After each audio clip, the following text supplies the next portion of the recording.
Will the clerk please read Order 200? Order 200, receiving and referring to the Finance Committee, the Portland Board of Public Education's fiscal year 2023 budget estimate and setting a public hearing, sponsored by Danielle West, Interim City Manager. Great, and thank you so much to our colleagues from the school department, Chair Figdor and Superintendent Botana, for hanging in here with us and for being with us here tonight. There will be an opportunity for us to ask you questions, and we invite you to the podium. I'm going to turn it over to City Manager West for any contextual comments. I don't have any. I think I'm going to turn it right over to Chair Figdor, and I thank you and Superintendent Botana for being here this evening. Thank you. Thank you so much. Mayor Snyder and members of the Portland City Council. I'm Emily Figdor. I'm chair of the school board, and I'm also the District 2 representative on the school board. And I'm so happy to be here physically with you, to be able to see your faces, and just am deeply appreciative hearing your deliberations tonight, or the conversation tonight. I'm deeply appreciative for your work. I am pleased to present to you the Portland Board of Public Education's approved FY23 budget for the Portland Public Schools. The board unanimously approved the budget on April 5th. Our $133.1 million budget meets this very challenging moment. It keeps us working toward providing every child in Portland an excellent education while balancing the significant fiscal constraints, including a substantial reduction in state education aid for fiscal year 2023, rising expenses, and historic inflation. Most importantly, this budget ensures that we don't slide backward by allowing us to maintain the equity investments that the district has made over the past 5 years to support students who are experiencing opportunity gaps. That is why our budget theme this year is keeping the focus on teaching and learning. Again, the budget focus is on keeping the focus on budget. The theme is keeping the focus on teaching and learning. Over the past 5 years, we have focused on redressing the inequities that have traditionally plagued our education system. We've done that by making investments that prioritize support for students who, for years, have not been afforded the opportunities that they need and deserve to be on equal footing with their peers. Those are our students who are English language learners, have special educational needs, are economically disadvantaged, or have otherwise been marginalized in society. To advance the Portland Promise, our district's strategic plan, over the past 5 years, with your support, we have added multilingual social workers and counselors, behavioral health support staff, and ELL teachers. We've expanded our pre-kindergarten program. We've invested in multilingual family engagement specialists, and we've added staff to our youth development programs. We've also invested in improving staff diversity and inclusion. Nearly 4 out of every $10 that we have invested over these past 5 years has gone directly to these equity programs and services. Additionally, we have prioritized building our capacity to ensure that all students have access to high-quality classroom instruction rather than being given remedial instruction.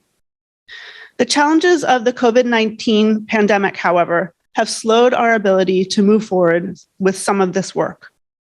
As a result, even though we still have many unmet needs, this budget focuses on more fully executing the priorities that we've already gotten underway.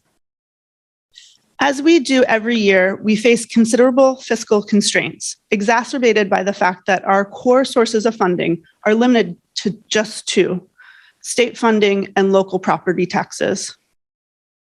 I'm going to talk now about those constraints.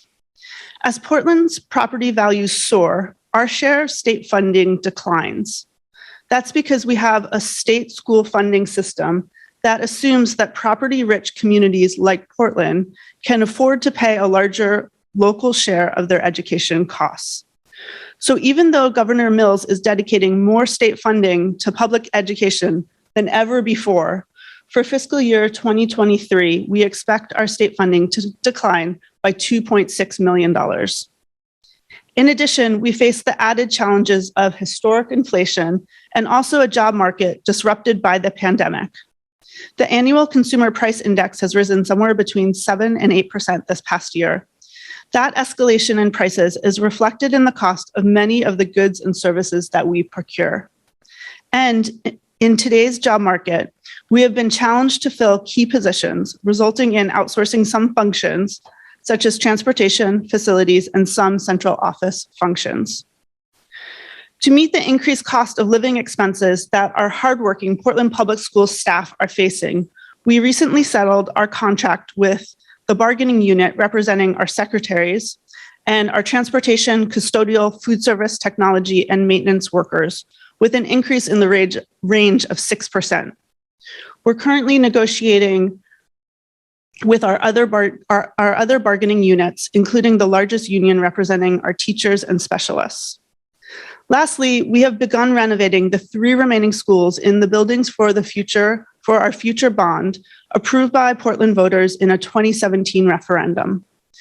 Through thoughtful financing by City Finance Director Brendan O'Connell and the smart use of reserves that you approved last year, we have been able to defer the impact of debt payments for those projects over time, but we are seeing a significant increase in our debt service for fiscal year 2023. Now I'll turn to the changes and small additions that we've made to this year's budget. While our budget primarily focuses on maintaining and maximizing the investments we've made in the past 5 years, we are advancing some essential changes to our organizational approach. We have implemented rigorous staffing allocation formulas to right-size classroom staffing to be consistent across our schools and responsive to changes in enrollment.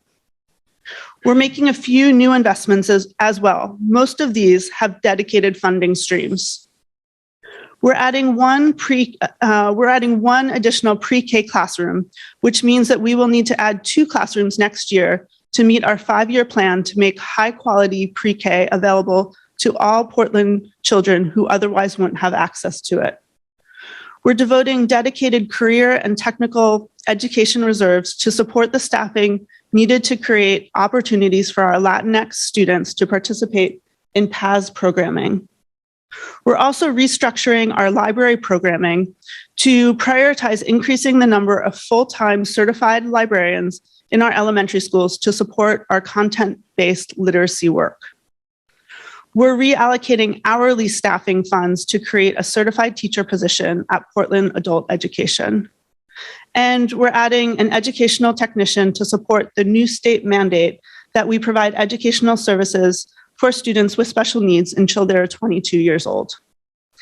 Lastly, we are increasing our social studies coordinator to a full-time position and adjusting the compensation for the executive director of the Foundation for Portland Public Schools to match the compensation for comparable roles in the nonprofit sector.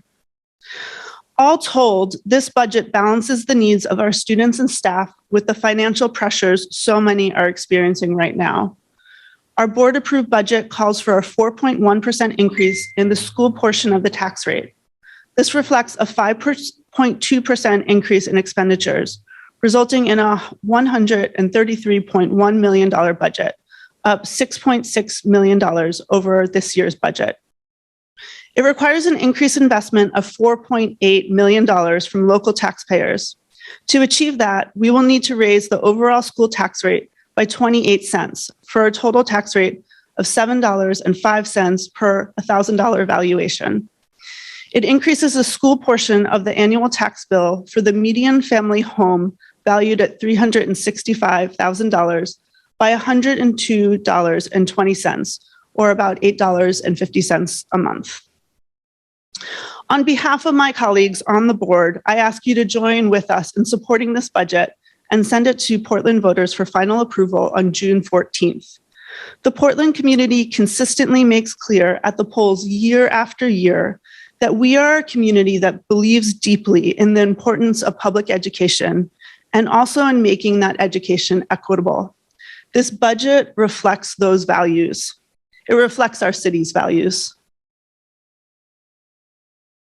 As you move further into consideration of the city's budget, we look forward to working with you to finalize an overall budget for our city that meets this challenging moment. Thank you.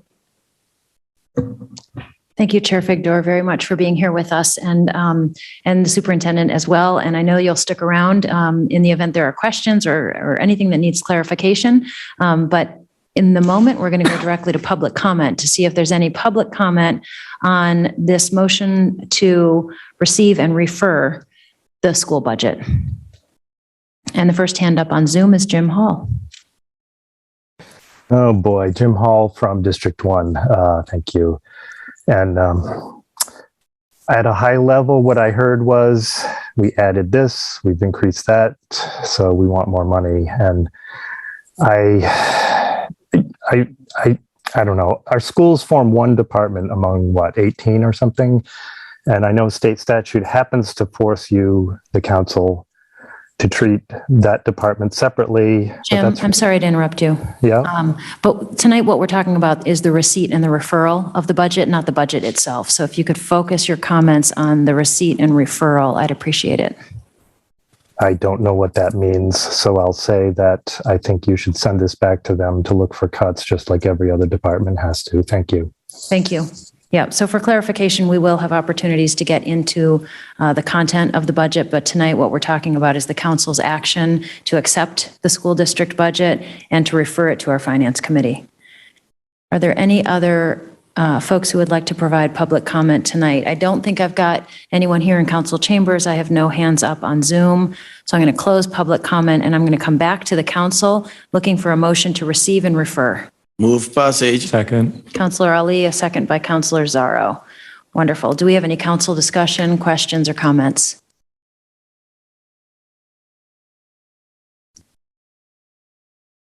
Okay, I see no hands up. So I'd like to thank again our school board chair and our superintendent for being here with us this evening and for doing a whole lot of work to bring this budget to this point and to send it over to us. At this point, we will vote to refer it to our finance committee chaired by Councillor Thereon. And I know that we have a lot of steps together that we'll take over the course of the next couple of months in order to deliberate on both schools and city budget. So appreciate your partnership in this, and I look forward to working together. Okay, I think we're ready to go ahead and vote on Order 200. Counselor Fournier. Yes. Counselor Rodriguez. Yes. Counselor Dion. Yes. Counselor Ali. Yay. Counselor Zarro. Yes. Counselor Trevorrow. Yes. Counselor Pelletier. Yes. Counselor Chong. Yes. And Mayor Snyder. Yes, that passes unanimously. Thank you again.